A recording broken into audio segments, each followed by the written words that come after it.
Кривична одговорност и одземање на интегрираната дозвола од рудникот Тораница од општина Крива Паланка. Ова го бараат од иницијативата О2 во врска со еколошката катастрофа во Крива река, која посиве на 14 март, откако во неа, како што рече градоначалникот Митовски, се излеа јаловина со отровни материи како олово, арсен и цијанид, по пукање на цевка за довод на техничка вода од концесионерот на рудникот, фирмата Булмак 2016 ДООЛ.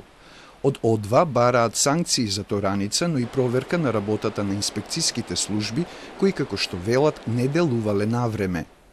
Ова е трет пат, значи како што истата компанија, значи истиот рудник прави прекршување и сметаме дека веќе е крајно време Министерството за животна средина да им ја одземе интегрираната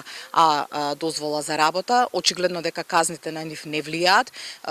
бидејќи профитот што го правате од своето работење очигледно поголем од казните кои што ги плаќаат за штетите кои што ги причинуваат, така што веќе е време за сериозно да се размисли за кривична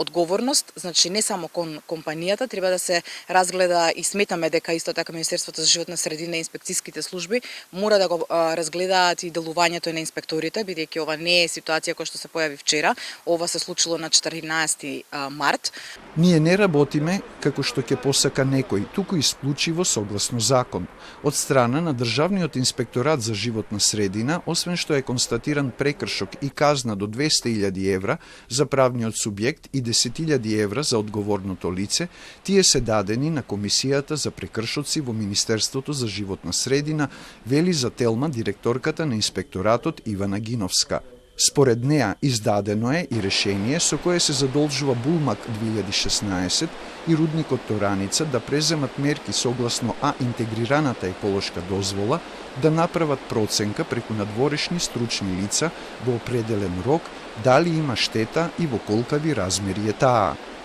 По добивање на резултатите, доколку има проценета штета на животната средина од страна на Државниот инспекторат за животна средина, ќе се поведе соодветна постапка согласно законските регулативи, а за поведување на кривична постапка има рок од 90 дена, што не значи дека нема да се поведе ако има основ согласно резултатите од вештачењето. За одземање на дозволата е должна управата на Министерството за животна средина, откако овој прекршок ќе биде потврден од страна на прекршочната комисија, дополнува директорката на инспекторатот. Концесионерот на Тораница пред 4 години има платено 90.000 евра казна, а пред 3 исто така беше казнет со 90.000 евра, а сега за прекршочна одговорност му се заканува казна во висина од 180 до 200.000 евра. Од иницијативата О2 ја повикуваат владата и собранието да направат законски измени за воспоставување мерки што ќе го следат начинот на делување и санкционирање на инспекцијските служби доколку не ја завршат нивната работа, а од инспекторатот од поодамна кажаа дека имаат недоволен број инспектори. На терен се 15.